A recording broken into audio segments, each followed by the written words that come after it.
ಮನುಷ್ಯ ಅಂತ ಹುಟ್ಟಿದ ಮೇಲೆ ಹಠ ಛಲ ಅನ್ನೋದು ಇರಲೇಬೇಕು.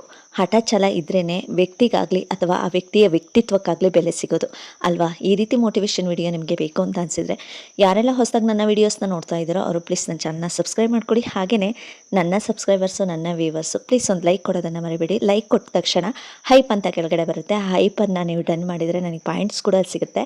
ಹೈಪ್ ಬಟನ್ನ ಕ್ಲಿಕ್ ಮಾಡಿ ಅಂತ ಕೇಳ್ಕೊತಾ ಇವತ್ತಿನ ವಿಡಿಯೋನ ಸ್ಟಾರ್ಟ್ ಮಾಡ್ತಾ ಇದ್ದೀನಿ. ನನ್ನ ವೆಯ್ಟ್ ಲಾಸ್ ಚಾಲೆಂಜಲ್ಲಿ ಇವತ್ತು 14 ಡೇಸು 14 ದಿನ ಕಳೀತಾ ಬಂದಿದೆ. 14ನೇ ದಿನ ಇನ್ನು ನನ್ನ ವೆಯ್ಟ್ ಲಾಸ್ ಜರ್ನಿನ ನಾನು ಇವತ್ತಿನ ವಿಡಿಯೋದಲ್ಲಿ ಶೇರ್ ಮಾಡ್ಕೋತಾ ಇದ್ದೀನಿ ಕೂಡ.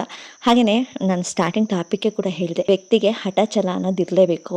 ಹಠ ಛಲ ಅನ್ನೋದಿಲ್ಲ ಆ ವ್ಯಕ್ತಿಗೆ ಅನ್ನೋದಾದರೆ ನಿಜವಾಗ್ಲೂ ಆ ವ್ಯಕ್ತಿಗಾಗಲಿ ಅಥವಾ ಆ ವ್ಯಕ್ತಿಯ ವ್ಯಕ್ತಿತ್ವಕ್ಕಾಗಲಿ ಬೆಲೆ ಸಿಗೋದೇ ಇಲ್ಲ ಅಲ್ವಾ. ಅದು ನಿಜ. ನಮ್ಮನ್ನು ಎಷ್ಟು ಕೀಳಾಗಿ ನೋಡ್ತಾರೆ ಅಂದರೆ ಅವ್ರು ಏನು ಕೇಳಿದ್ರು ಹ್ಞೂ ಹ್ಞೂ ಅನ್ನೋ ಥರ, ಯಾವ ಥರ ಅಂದರೆ ಪುಣ್ಯಕೋಟಿ ಹಸು ಥರ ಎಲ್ಲದಕ್ಕೂ ಸರಿ ಆಯಿತು ಅಂತ ಬಂದರೆ ನಮ್ಮನ್ನು ಕೆಳಗೆ ಹಾಕೊಂಡು ತುಣಿದು ಬಿಡ್ತಾರೆ. ನಮ್ಮ ಒಳ್ಳೆತನಕ್ಕೆ ಬೆಲೆ ಇಲ್ಲ ಅಂತ ಹೇಳೋಕ್ಕೆ ಇಷ್ಟಪಡ್ತೀನಿ. ಹಾಗೆಯೇ ಹಠ ಛಲ ಅನ್ನೋದು ಈ ವೆಯ್ಟ್ ಲಾಸ್ ಚಾಲೆಂಜಲ್ಲಿ ನಿಮಗೆ ತುಂಬಾ ಇಂಪಾರ್ಟೆಂಟ್ ಆಗಿರುತ್ತೆ. ಒಬ್ಬರಿಂದ ಏನಾದರೂ ಒಂದು ನೋವು ಅನುಭವಿಸಿರ್ತೀರ, ಒಬ್ಬರು ನಿಮ್ಮನ್ನು ನೋಡಿ ಕಿಂಡಲ್ ಮಾಡಿರ್ತಾರೆ, ನಕ್ಕಿರ್ತಾರೆ ಆಡಿಕೊಂಡು. ಅದನ್ನು ನೋಡಿದಾಗ ನಿಮಗೆ ಹಠ ಅನ್ನೋದು ಬಂದೇ ಬರುತ್ತೆ. ಹೌದು, ನಾನು ನೆಕ್ಸ್ಟು ಒಂದು 3 ಮಂತಲ್ಲಿ ಅಥವಾ ಒಂದು 6 ಮಂತಲ್ಲಿ ನನ್ನ ವೆಯ್ಟ್ ಲಾಸ್ನ ಕಡಿಮೆ ಮಾಡಿಕೊಂಡು ಚಾಲೆಂಜಾಗಿ ತೊಗೊಂಡು ನಾನು ನನ್ನ ವೆಯ್ಟ್ನ ಲಾಸ್ ಮಾಡಬೇಕು ಅನ್ನೋದು ನಮಗೆ ಬರಬೇಕು ಅಂದರೆ ನಮ್ಮದೇ ಹಠ ಅನ್ನೋದು ಇರಲೇಬೇಕು. ಅದಿದ್ರೇ ಮನುಷ್ಯನಿಗೆ ಬೆಲೆ ಅಲ್ವಾ. ಹಾಗಾಗಿ ಇದನ್ನು ರೀಸನ್ ಕೊಟ್ಟೆ ಅಷ್ಟೇ, ಒಂದು ಉದಾಹರಣೆಯಾಗಿ ಹೇಳಿದೆ ಅಷ್ಟೇ. ನಿಮ್ಮಲ್ಲೂ ಇರಲಿ. ಹಾಗೆಯೇ ನನಗೂ ಸ್ವಲ್ಪ ಅದು ಕಡಿಮೆನೇ, ಅದಕ್ಕೋಸ್ಕರ ನಾನು ನಿಮ್ಮ ಜೊತೆ ಶೇರ್ ಮಾಡ್ತಾ ಇದ್ದೀನಿ. ನನಗೆ ಸ್ವಲ್ಪ ಹಠ ಹಿಡಿಯೋದು ಸ್ವಲ್ಪ ಇಲ್ಲ. ನನಗೆ ಎಲ್ಲದಕ್ಕೂ ಹ್ಞೂ ಯಾರು ಹೇಳಿದ್ರು ಹ್ಞೂ ಆಯಿತು ಬಿಡಿ, ಆಯಿತು ಮಾಡೋಣ ಬಿಡಿ, ಈ ರೀತಿ ನನ್ನ ಬಿಹೇವಿಯರ್ ಇರೋದು. ಬಟ್ ನನಗೆ ಒಂದೊಂದು ಸಲ ಅನಿಸುತ್ತೆ ನನ್ನಿಂದ ಹೆಲ್ಪ್ ಪಡ್ಕೊಂಡು ನನ್ನನ್ನೇ ಕೀಳಾಗಿ ನೋಡ್ತಾರೆ ಅಂತ. ನನಗೂ ಎಷ್ಟೋ ಸಲ ಆ ಭಾವನೆ ಬಂದಿದೆ. ಅದಕ್ಕೋಸ್ಕರ ನಾನು ನಿಮ್ಮ ಜೊತೆ ಹೇಳ್ಕೊತಾ ಇದ್ದೀನಿ, ಯಾವತ್ತೂ ನಮ್ಮ ಥರನ ನಾವು ಬಿಟ್ಕೊಡ್ಬಾರ್ದು. ಆ ರೀತಿ ಇರಬೇಕು. ಇವಾಗ ಬುದ್ಧಿ ಕಲಿತ್ಬಿಟ್ಟಿದ್ದೀನಿ, ಸ್ವಲ್ಪ ಬುದ್ಧಿ ಬಂದಿದೆ ನನಗೂ. ಹೌದು, ಮಾಡೋಣ. ಒಳ್ಳೆತನ ಇದ್ದರೆ ಒಳ್ಳೆತನದಲ್ಲಿ ಇದ್ಕೊಂಡು ಹೆಲ್ಪ್ ಮಾಡಿಕೊಂಡು ನಮ್ಗೆ ಎಷ್ಟಾಗುತ್ತೆ ದೇವ್ರು ಮೆಚ್ಚೋ ಥರ ನಮ್ಮ ಕೆಲಸನ ನಾವು ಮಾಡೋಣ. ಅದಕ್ಕೂ ಮೀರಿ ನಮ್ಮನ್ನು ತುಳಿಯೋಕೆ ಬರ್ತಿದ್ದಾರೆ, ನಮ್ಮನ್ನು ತುಂಬ ಕಡೆಗಣಿಸ್ತಿದ್ದಾರೆ, ಅಡಿಯಾಳಾಗಿ ನೋಡ್ತಿದ್ದಾರೆ ಅಂದಾಗ ನಮ್ಮ ಸ್ಟ್ಯಾಂಡ್ ನಾವು ತೊಗೊಳ್ಳೇಬೇಕಾಗತ್ತೆ. ಸ್ವಲ್ಪ ಅವರಿಂದ ದೂರ ಇದ್ಬಿಡೋಣ ಅಂತ ಅನಿಸುತ್ತೆ. ಅದನ್ನು ನಾನು ನಿಮ್ಮ ಜೊತೆ ಹೇಳ್ಕೊಳ್ಳೋಕೆ ಇಷ್ಟಪಡ್ತೀನಿ. ಇನ್ನು ವೆಯ್ಟ್ ಲಾಸ್ ಚಾಲೆಂಜ್ ಅಂತ ಬಂದ್ರೂ ಅಷ್ಟೇ, ನಿಮ್ಮ ಛಲ ಎಲ್ಲೋಯ್ತು? ತುಂಬ ಜನ ಗ್ಯಾಪ್ ಕೊಡ್ತಿದ್ದೀರಾ ಅಂತ ಅನ್ನಿಸ್ತಿದೆ ನನಗೆ. ನಿಮ್ಮ ಪ್ರಾಮಿಸ್ ಏನಾಯಿತು, ನಿಮ್ಮ ಚಾಲೆಂಜ್ ಏನಾಯಿತು, ನಿಮ್ಮ ಹಠ ಏನಾಯಿತು ಅನ್ನೋದು ಗೊತ್ತಾಗ್ತಿಲ್ಲ. ಒಬ್ಬೊಬ್ಬರು ನಿಜವಾಗ್ಲೂ ಮೋಟಿವೇಟ್ ಆಗಿ ತೊಗೊಂಡು ವೆಯ್ಟ್ ಲಾಸ್ ಡೈಲಿ ಮಾಡ್ತಾ ಇದ್ದೀರಾ. ಒಬ್ಬೊಬ್ಬರು 4-5 ಡೇಸ್ 6 ಡೇಸ್ ವಾರ 15 ದಿನ ಗ್ಯಾಪ್ ಕೊಡ್ತಾನೆ ಇದ್ದೀರಾ. ಬಟ್ ನೀವು ಹಾಕೋ ಕಮೆಂಟ್ಸಲ್ಲಿ ಗೊತ್ತಾಗ್ತಿದೆ. ಹಾಗೆಯೇ ನನ್ನ ವೀಡಿಯೋಸ್ ನೋಡ್ತಾರೆ ವ್ಯೂಸಲ್ಲಿ ಕೂಡ ಗೊತ್ತಾಗ್ತಿದೆ ನನಗೆ. ಮೊದಲು ನೋಡ್ತಿದ್ರಲ್ಲ ಅಷ್ಟು ಜನ ಈಗ ನನ್ನ ವೀಡಿಯೋಸ್ನ ನೋಡ್ತಾ ಇಲ್ಲ, ಫುಲ್ ವೀಡಿಯೋನ ಎಂಡಿಂಗ್ವರೆಗೂ ನೋಡ್ತಾ ಇಲ್ಲ. ಅದರಲ್ಲೇ ಗೊತ್ತಾಗ್ತಿದೆ ನಿಮ್ಮ ಮೋಟಿವೇಶನ್ ಎಷ್ಟಾಗಿದೆ ಅನ್ನೋ. ನಿಮ್ಮ ಕಮೆಂಟ್ಸಲ್ಲೂ ಕೂಡ ನನಗೆ ಗೊತ್ತಾಗ್ತಿದೆ. ರೇರಾಗಿ 2-3 ಮೆಂಬರ್ಸು 4-5 ಮೆಂಬರ್ಸ್ ಅಷ್ಟೇ ನನಗೆ ಕಮೆಂಟ್ಸ್ ಆಗ್ತಾಯಿದ್ದೀರಾ. ಮಿಕ್ತಲೆಲ್ಲ ಎಲ್ಲೋದ್ರು, ಏನಾದರೂ, ಯಾಕೆ ನನಗೆ ಕಮೆಂಟ್ ಬರ್ತಾ ಇಲ್ಲ? ಯಾರು ಚಾಲೆಂಜಾಗಿ ತೊಗೊಳ್ಳೇ ಇಲ್ವಾ? ಇಷ್ಟಿಷ್ಟಿದೆ ಸಿಸ್ಟರ್ ನನ್ನ ವೆಯ್ಟು, ಇಷ್ಟು ಗ್ರಾಮ್ ಕಡಿಮೆ ಮಾಡ್ಕೊಂಡಿದ್ದೀನಿ ಅಂತ ಯಾರು ಹೇಳ್ತಾನೆ ಇಲ್ವಲ್ಲ, ಕಮೆಂಟ್ ಆಗ್ತಾ ಇಲ್ವಲ್ಲ ಅನ್ನೋ ಡೌಟ್ ನನಗೆ ಸ್ಟಾರ್ಟ್ ಆಗಿಬಿಟ್ಟಿದೆ ಇವಾಗ. ಅದಕ್ಕೋಸ್ಕರ ಕೇಳ್ತಾ ಇದ್ದೀನಿ, ಏನಾಯಿತು ನಿಮ್ಮ ಹಠ ಚಾಲೆಂಜ್ ಎಲ್ಲ? ನನ್ನ ಪ್ರಕಾರ ನೀವು ವೆಯ್ಟ್ ಲಾಸ್ ಮಾಡ್ತಿಲ್ಲ ಅಂತ ಅನ್ಕೋತೀನಿ. ಏಕೆಂದರೆ ನೀವು ಹಾಕೋ ಕಮೆಂಟ್ಸಲ್ಲಿ ನನಗೆ ಗೊತ್ತಾಗ್ತಿತ್ತು, ನೀವು ಕೊಡೋ ಲೈಕ್ಸಲ್ಲಿ ನನಗೆ ಗೊತ್ತಾಗ್ತಿತ್ತು. ಹಿಂದೆ ಬರ್ತಿದ್ದಂತಹ ವಿಡಿಯೋಸ್ಗೆ ಎಷ್ಟು ಲೈಕ್ಸ್ ಬರ್ತಿತ್ತು, ಎಷ್ಟು ಕಮೆಂಟ್ಸ್ ಬರ್ತಾಯಿತ್ತು, ಎಲ್ಲ ಡೌಟ್ಸ್ನು ಕೇಳ್ಕೊತಾ ಇದ್ರಿ. ಬಟ್ ಇವಾಗ ಯಾವುದೇ ರೀತಿ ಡೌಟ್ಸ್ ಕೇಳ್ತಾ ಇಲ್ಲ. ಹಾಗೆಯೇ ನಿಮ್ಮ ವೆಯ್ಟ್ ಎಷ್ಟು ಕಡಿಮೆ ಆಗಿದೆ ಅಂತ ನೀವು ಶೇರ್ ಮಾಡ್ಕೋತಾ, ಖುಷಿಯಿಂದ ಶೇರ್ ಮಾಡ್ಕೋತಾ ಇಲ್ಲ. ನೀವು ಇದು ಶೇರ್ ಮಾಡ್ಕೋತಾ ಇಲ್ಲ ಅಂದಾಗಲೇ ಗೊತ್ತಾಗ್ತಿದೆ ನನಗೆ ನೀವು ವೆಯ್ಟ್ ಲಾಸ್ ಚಾಲೆಂಜನ್ನು ಸ್ಕಿಪ್ ಮಾಡ್ತಾ ಇದ್ದೀರಾ. ಯಾಕೋ ವೆಯ್ಟ್ ಗೇನ್ ಆಗ್ತಿದೆ ನಿಮ್ಮದು, ಅಥವಾ ಅಲ್ಲೇ ಸ್ಟ್ರಕ್ ಆಗಿದೆ, ಅಥವಾ ವೆಯ್ಟ್ ಲಾಸ್ ಆಗ್ತಿದೆ, ಇವ್ರಿಗೇನು ಕಮೆಂಟ್ ಮಾಡಬೇಕು ಬಿಡು, ನನ್ನ ಪಾಡಿ ನಾನು ಇರೋಣ ಅನ್ನೋರು ಇದ್ದೀರೇನೋ, ಅದು ನನಗೆ ಗೊತ್ತಿಲ್ಲ. ಬಟ್ ನನಗೆ ಅನಿಸಿದ್ದನ್ನ ನಾನು ಹೇಳ್ತಾ ಇದ್ದೀನಿ. ನೀವು ವೆಯ್ಟ್ ಲಾಸ್ನ ಸ್ವಲ್ಪ ಮೋಟಿವೇಟಾಗಿ ತೊಗೊಂಡಿಲ್ಲ, ಸ್ವಲ್ಪ ಲೇಸಿಯಾಗಿ ಮಾಡ್ತಿದ್ದೀರಾ ಅನ್ನೋರು ಕಮೆಂಟ್ ಹಾಕ್ತಿಲ್ಲ ಅಂತಲೇ ನನ್ನ ಥಾಟಿಗೆ ಬಂದಿರೋದು. ಅದು ಕ್ಲಿಯರ್ ಆಗಬೇಕು ಅಂದರೆ ನೀವು ಕಮೆಂಟ್ಸಲ್ಲಿ ನನಗೆ ಹೇಳಿ, ಆಗ ನನಗೂ ಖುಷಿ ಆಗುತ್ತೆ. ಹೌದು, ಎಲ್ಲ ನೋಡ್ತಿದ್ದಾರೆ, ಹತ್ರ ಹಾಕೇ ಕಮೆಂಟ್ಸ್ ಕೂಡ ಹಾಕ್ತಿದ್ದಾರೆ ಅನ್ನೋದು ನನಗೆ ಗೊತ್ತಾಗುತ್ತೆ. ನನಗೆ ಗೊತ್ತಾಗಬೇಕು ಅಂದರೆ ಹೇಗೆ ಗೊತ್ತಾಗುತ್ತಲ್ವಾ? ಈ ರೀತಿ ವಿಡಿಯೋ ಹಾಕೋದ್ರಿಂದ ನೀವು ನೋಡ್ತಿದ್ದೀರೋ ಇಲ್ವೋ, ಕ್ಲಿಯರಾಗಿ ವೆಯ್ಟ್ ಲಾಸ್ ಮಾಡ್ತಿದ್ದೀರಾ ಇಲ್ವಾ ಅನ್ನೋದು ನನಗೆ ಗೊತ್ತಾಗಲ್ಲ. ನೀವು ಕಮೆಂಟ್ಸ್ ಹಾಕೋದ್ರ ಮುಖಾಂತರನೇ ನನಗೆ ಗೊತ್ತಾಗೋದು. ಹಾಗಾಗಿ ನಾನು ಹೇಳೋದಿಷ್ಟ, ನಿಮ್ಮ ಕಮೆಂಟ್ಸ್ ಮೂಲಕ ನನಗೆ ನನ್ನ ವೆಯ್ಟ್ ಇಷ್ಟಿದೆ ಸಿಸ್ಟರ್, ಇಲ್ಲ ಇಷ್ಟು ಜಾಸ್ತಿ ಆಗಿದೆ ಅಂತ ಹೇಳಿ ನನಗೆ ಹೇಳ್ತಾರೆ ನನ್ನ ಸಬ್ಸ್ಕ್ರೈಬರ್ಸು, ನನ್ನ ವ್ಯೂವರ್ಸು. ರೂಪ ಸಿಸ್ಟರ್ ಹೇಳ್ತಾರೆ, ಹಾಗೆಯೇ ಮಾನಸ ಸಿಸ್ಟರ್ ಹೇಳ್ತಾ ಇರ್ತಾರೆ, ಸಂಗೀತ ಸಿಸ್ಟರ್ ಹೇಳ್ತಾ ಇರ್ತಾರೆ ವೆಯ್ಟ್ ಇಷ್ಟಿದೆ, ಇಷ್ಟು ಕಡಿಮೆ ಆಗಿದೆ ಅಂತ. ಬಟ್ ರುಕ್ಮಿಣಿ ಸಿಸ್ಟರ್ ತುಂಬಾ ನನಗೆ ಕಮೆಂಟ್ಸ್ ಮಾಡ್ತಿದ್ರು, ತುಂಬ ಇಷ್ಟವಾದವರು.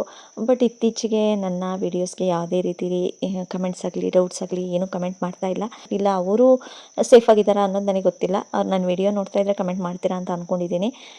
ಇಷ್ಟು ಜನ ನನಗಂತೂ ರೆಗ್ಯುಲರಾಗಿ ನನ್ನ ಸಬ್ಸ್ಕ್ರೈಬರಲ್ಲಿ ನನ್ನ ಫೇವ್ರೆಟ್ ಸಬ್ಸ್ಕ್ರೈಬರ್ಸ್ ಇವರು ರೆಗ್ಯುಲರಾಗಿ ಕಮೆಂಟ್ಸ್ ಮಾಡ್ತೀರಾ, ಲೈಕ್ ಕೊಡ್ತೀರಾ, ಅದೊಂದು ತುಂಬಾ ಖುಷಿ ಆಗುತ್ತೆ ನನಗೆ. ಇನ್ನು ಪ್ರೀತಿ ಸಿಸ್ಟರ್ ಕೂಡ ಮಾಡ್ತಾರೆ, ಇನ್ನು ಸಂಜಯ್ ಅಂತ, ಬಟ್ ಅವರ ಸಿಸ್ಟರ್ ನೇಮ್ ನಂಗೆ ಗೊತ್ತಿಲ್ಲ, ಅವ್ರ ಐಡಿಲೇ ಆ ನೇಮ್ ಇದೆ.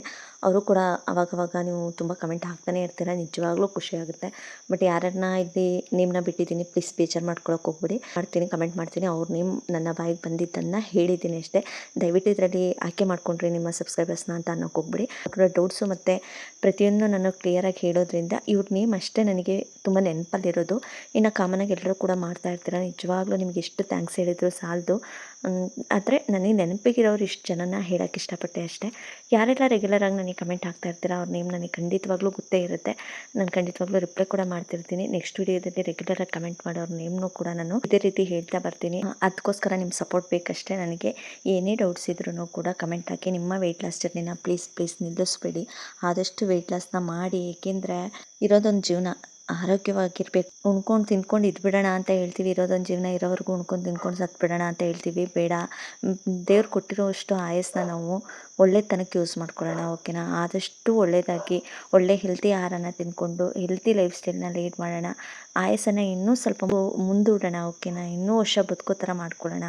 ಯಾಕೆ ಅದು ಇದು ಎಲ್ಲ ಕಾಯಿಲೆಗಳನ್ನ ಬರೆಸ್ಕೊಂಡು ಅರ್ಧ ವಯಸ್ಸಲ್ಲೇ ನಾವೆಲ್ಲ ಹೋಗೋವಂಥ ಹಣೆಬರ ಏನಲ್ವಾ. ಆರೋಗ್ಯವಾದ ಊಟನ ತಿಂದ್ಕೊಂಡು ಆದಷ್ಟು ಪ್ಲಾಸ್ಟಿಕ್ ಐಟಮ್ಸ್, ರಿಸರ್ವೇಟಿವ್ ಐಟಮ್ಸ್, ಹೋಟೆಲಲ್ಲೇ ಪಾರ್ಸಲ್ ಕಟ್ಕೊಬರೋದು, ಆ ಪ್ಲಾಸ್ಟಿಕ್ಕಲ್ಲಿ ಬಿಸಿದೆಲ್ಲ ಹಾಕಿರ್ತಾರೆ, ಬಿರಿಯಾನಿ ಆಗಲಿ ಗ್ರೇವಿ ಆಗಲಿ, ಅದನ್ನು ಮನೆಗೆ ಬಂದು ತಿಂತೀವಿ ಪಾರ್ಸಲ್ ಕಟ್ಸ್ಕೊಂಬಂದಿದ್ದ. ಪ್ಲೀಸ್ ಆದಷ್ಟು ಅವಾಯ್ಡ್ ಮಾಡಿ ಅದನ್ನು, ಬೇಡ. ಏಕೆಂದರೆ ಇದನ್ನು ನನಗೆ ಹೇಗೆ ಬಂತು ಅಂದರೆ, ಮೊನ್ನೆ ತಾನೇ ನಮ್ಮ ಮನೆಯವರು ಮಕ್ಕಳು ಕೇಳಿದರು ಅಂತ ಬಿರಿಯಾನಿ ಹಾಗೆಯೇ ತಂದೂರಿ ಚಿಕನ್ ಎಲ್ಲ ಕಟ್ಸ್ಕೊಂಬಂದಿದ್ರು. ಬಟ್ ಬಿರಿಯಾನಿ ಬಾಕ್ಸ್ ಹೇಗಿರುತ್ತೆ ಅಂತ ಎಲ್ರಿಗೂ ಗೊತ್ತಿರುತ್ತೆ. ವೈಟ್ ಕಲರ್, ತೆಳುವಾಗಿರೋಂಥ ವೈಟ್ ಕಲರ್ ಬಾಕ್ಸ್ಗೆ ಒಂದು ತೆಳುವಾಗಿರೋಂಥ ಕ್ಯಾಪ್ ಹಾಕಿರ್ತಾರೆ. ಇರ್ತಾ ಇರುತ್ತೆ ಮನೆಗೆ, ಅಲ್ಲಿಂದ ಡ್ಯೂಟಿ ಮುಗಿಸ್ಕೊಂಡು ಮನೆಗೆ ಬರೋದೇ ಅರ್ಧ ಗಂಟೆ ಆಗಿರುತ್ತೆ. ಅಲ್ಲೇ ಬಿಸಿ ಸುಡೋದು ಹಾಕಿರ್ತಾರೆ. ಬಟ್ ಮನೆಗೆ ಬಂದ್ರೂ ಅದು ಬಿಸಿ ಇರುತ್ತೆ ಅಂದರೆ, ಅದು ಎಷ್ಟು ಹಬೆ ಇರುತ್ತೆ ಅಂದರೆ, ಅದರಲ್ಲಿ ಎಷ್ಟು ಸ್ವೆಟ್ ಥರ ಇರುತ್ತೆ ಅಂದರೆ, ನೀರು ಥರ ಆಗಿಬಿಟ್ಟಿರುತ್ತೆ ಕ್ಯಾಪು. ಅಂದರೆ ಅಷ್ಟು ಬಿಸಿನ ತುಂಬಿ ಕ್ಯಾಪ್ ಹಾಕಿರ್ತಾರೆ. ಬಟ್ ಅದರಲ್ಲಿ ಎಷ್ಟು ಪ್ಲಾಸ್ಟಿಕ್ ಅಂಶ ಬಿಡುಗಡೆ ಆಗಿರುತ್ತೆ. ಇದನ್ನು ತಿಂದರೆ ನಾನೇ ಪದೇ ಈ ಥರ ತಿಂತಾಯಿದ್ರೆ ಕ್ಯಾನ್ಸರ್ ಆಗದೆ ಇನ್ನೇನಾಗುತ್ತೆ ಅಲ್ವಾ.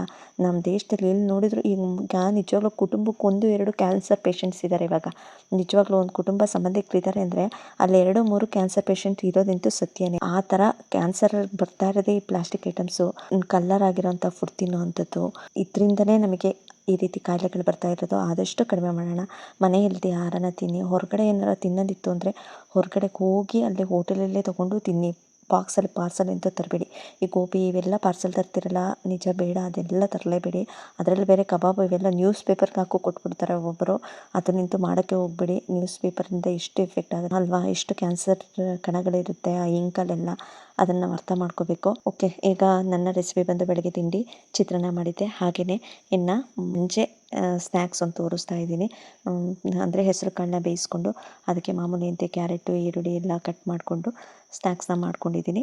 ಸ್ನ್ಯಾಕ್ಸ್ ಅಂತ ಹೇಳಲ್ಲ, ಸಲಾಡ್ ಅಂತ ಹೇಳೋಕ್ಕೆ ಇಷ್ಟಪಡ್ತೀನಿ. ಇನ್ನು ಈ ಹಣ್ಣಿಂದಂತೂ ಹಳೆ ವಿಡಿಯೋನೇ, ಅದನ್ನೇ ಇಲ್ಲಿ ಸ್ವಲ್ಪ ಆ್ಯಡ್ ಮಾಡಿದ್ದೀನಿ. ಏಕೆಂದರೆ ಸ್ವಲ್ಪ ಜಾಸ್ತಿ ಮಾತಾಡೋದ್ರಿಂದ ವಿಡಿಯೋ ಇಷ್ಟಕ್ಕೆ ಎಂಡ್ ಆಗಿಬಿಡ್ತು, ಅದಕ್ಕೆ ಸ್ವಲ್ಪ ಆ್ಯಡ್ ಮಾಡಿಕೊಂಡೆ ಅಷ್ಟೇ. ಇದೇನು ನಾನು ಇವತ್ತು ತೊಗೋತಿರೋ ಅಂಥ ಹಣ್ಣಲ್ಲ, ಇದು ಹಳೆಯ ವಿಡಿಯೋದಲ್ಲಿ ನಾನು ತೊಗೊಂಡಿರೋಂತಹ ಫ್ರೂಟ್ಸ್ ಅಷ್ಟೇ. ಇದನ್ನು ನೀವು ನೋಡೇ ಇರ್ತೀರ ವಿಡಿಯೋಸಲ್ಲಿ, ಏನು ತಪ್ಪಾಗಿ ತಿಳ್ಕೊಬೇಡಿ, ಓಕೆನಾ. ಇದಿಷ್ಟು ನನ್ನ ಇವತ್ತಿನ ವಿಡಿಯೋ ಆಗಿರುತ್ತೆ. ಈ ವಿಡಿಯೋ ನಿಮಗೆ ಸ್ವಲ್ಪನಾದರೂ ಇಷ್ಟ ಆಯಿತು ಅಂತ ಅನಿಸಿದರೆ, ಸ್ವಲ್ಪ ಹೆಲ್ತ್ ಬಗ್ಗೆ ನಾನು ಹೇಳ್ತಾ ಇದ್ದೀನಿ, ನಿಮಗೆ ಸ್ವಲ್ಪ ಯೂಸ್ ಆಗ್ತಿದೆ ಅಂತ ಅನಿಸಿದರೆ ಪ್ಲೀಸ್ ನನ್ನ ಚಾನಲ್ನ ಸಬ್ಸ್ಕ್ರೈಬ್ ಮಾಡ್ಕೊಳ್ಳಿ. ಹಾಗೆಯೇ ಲೈಕ್ ಮಾಡೋದನ್ನು ಮರಿಬೇಡಿ ಅಂತ ಹೇಳ್ತಾ ನೆಕ್ಸ್ಟ್ ವಿಡಿಯೋದಲ್ಲಿ ಸಿಗ್ತೀನಿ. ಅಲ್ಲಿವರೆಗೂ ಎಲ್ರಿಗೂ ಟೇಕ್ ಕೇರ್, ಟಾಟಾ, ಬಾಯ್ ಬಾಯ್.